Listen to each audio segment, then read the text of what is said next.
আমার বাবার বাড়ির পাশেই যে এত সুন্দর একটা সূর্যমুখী ফুলের বাগান আছে সেটা জানার পর আর কিছুতেই ঘরে বসে থাকতে পারলাম না। বাচ্চাদেরকে নিয়ে চলে আসলাম এরকম সুন্দর একটা জায়গা দেখার জন্য এবং আপনাদের সাথে শেয়ার করার জন্য, যাতে করে আপনারাও আসতে পারেন।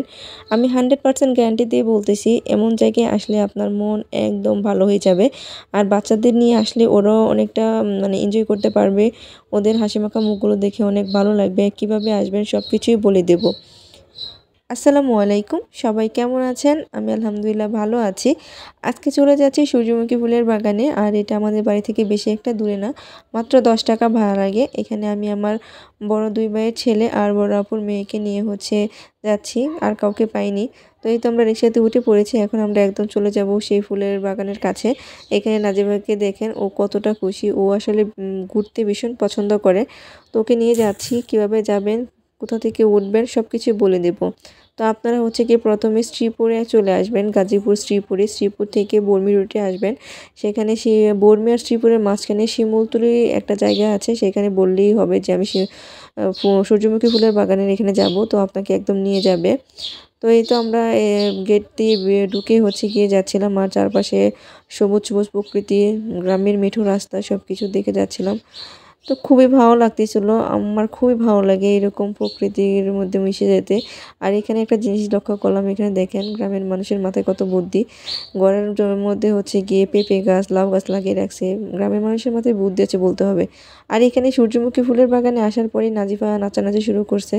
আর আমি এসে দেখে তো জাস্ট অবাক হয়ে দেখতেছিলাম, এত সুন্দর আর এত বড় এই বাগানটা। মানে যে কেউ আসলে একদম মনটা একদম ভরে যাবে।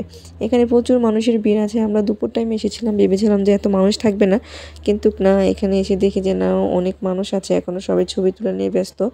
তো আমি আমার মতো করে ঘুরে ঘুরে ভিডিও বানাচ্ছিলাম। এখানে দেখেন এই ফুলগুলো খুবই সুন্দর। আর নাজিফা কি এগুলো ধরতে চাচ্ছিল, কিন্তু আমি ওকে গিয়ে মানে বলতেছিলাম যে আম্মু এগুলো ধরা যাবে না, এগুলো ধরলে আঙ্কেলটা বকা দিবে।